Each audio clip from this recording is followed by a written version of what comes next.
Right, Manchester United are in desperate need for a striker.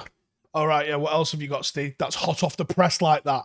Right, well, I know we need a striker. You guys know we need a striker. And I'm going to tell you why I think that Højlund represents an opportunity for us. I still believe Manchester United's focus is going to be like a big name, big money signing. And I get the impression that United are going to go with that. But I'm going to try and make the case that Rasmus Højlund could be the guy that actually comes in and delivers as our main number nine, or even potentially as the backup. Now, do you really want a video on Harry Kane? Are you really sitting there going, tell me something I don't know about Harry Kane, Steve?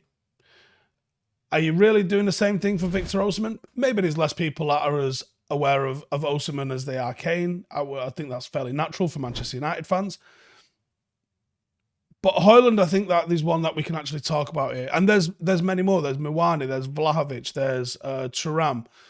We've heard all of those names linked. And Højlund just seems to me like there's a fit there. And not just a fit in terms of the player and the club, but a fit in terms of like, this actually feels like there's something cooking with this.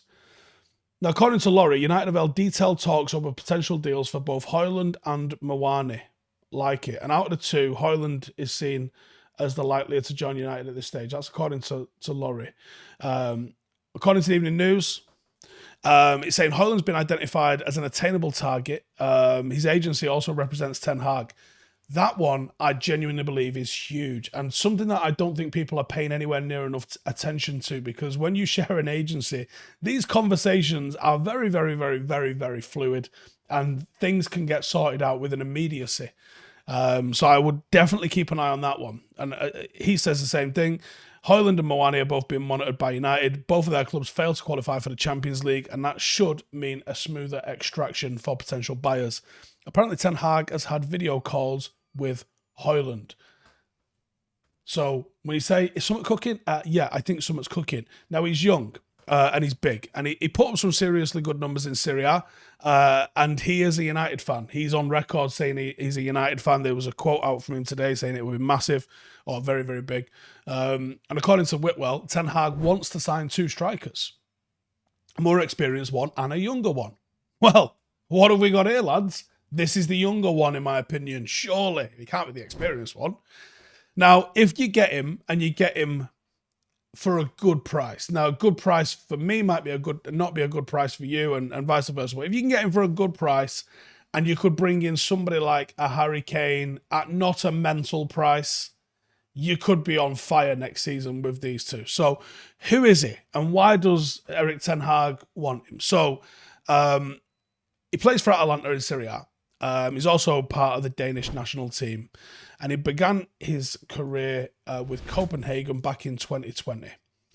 During the 21-22 season, made his debut in Europe. He got 5 goals in the Conference League across qualifying rounds and the tournament proper, and he was still in his teens. January 2022, he joins Sturm Graz for 1.8 million. He scores 12 in 21 for Sturm Graz. They finished third, and he qualifies for the Europa League. Now, some of the more clever clubs, Atalanta are known for this. This is the sort of thing Brighton are becoming known for. They started to take notice. And in August 2022, Atalanta secured his signature in a deal worth around 17 million euros. Made his Atalanta debut in September, coming on as a substitute against Fiorentina. He's gone on and scored 9, got 4 assists in his first season in Italy, and was a real bright start in the campaign, which has led to his international debut, where he bagged a hat-trick against Finland in a 3-1 win. Now, why should we sign him? Well, he is young. We know that, of course. He's only 20 years of age, already shown that he can score goals at the highest level. 9 goals and 4 assists is brilliant as a 19, 20-year-old. He is fast, he is tall, he is strong. He could develop into, and he's being linked to the sort of same trajectory. Don't think he's got quite the finishing as Erling Haaland. His age would make him a massive asset for United. And despite the fact that he's a striker, he wouldn't just be like, listen, I play number 9, otherwise go fuck yourself. There's a lot of versatility. He can play central. We've seen him play on the left wing and on the right wing as well, which is something that you often see with strikers in their development, but we are seeing that he can actually perform there as well. With the squad injuries that United have had this season and the players in and out of form, never a bad thing to have someone who's got a level of versatility in them. Now, he is a good finisher. Like I said, I don't think he's quite Erling Haaland levels of finishing, but scoring a hat-trick on his international debut is pretty good. Got a bit of confidence about him. That's going to be vital if he's going to make a move over to Old Trafford. And that versatility. Let's say you do go for Harry Kane as your main central striker. You could play Højlund alongside him and have him as sort of a wide target man. Or even if you have him to give Harry Kane the night off and keep his career going a little bit longer, ensure he hits the ground running and plays correctly for United. Or if you want to roll the dice, you're chasing a game, you need an equaliser. Having a big old boy on the bench that you can throw in is never a bad thing, because he's got presence. He can mix it. And I think that's why he would suit... Scandinavian players have generally done really well in English football because their game very much mimics it. He's about £185. He's 6'1". He ain't afraid to get into challenges. He sticks it on defenders. He's strong in the air. He's got pretty good heading. And we haven't really had a big focal point like that as a striker. He offers something different to what you would get out of Harry Kane, should it be Harry Kane that you go for your main one. Now, his valuation on transfer markets is around about 35 million euros. With a bit of United tax, you're looking somewhere in the region of 40 to 50 million pounds. And I think that's probably a good deal for a striker of this level. You can't go paying 100 million for Harry Kane and then also do this. That's crazy. And I don't think the club has got that level of resource. However, if you can get Harry Kane for somewhere in the 70 million mark and maybe the combined price of these two is just over 100 mil, I think you're going to be in really good stead. Peter Schmeichel's been talking about him, obviously fellow countryman, says Rasmus is a really exciting player. He's got all the attributes to be a top striker, strong, fast, good in the air. He's also a good finisher. He's got a bright future ahead of him. He's highly rated. He's young. He's a United fan.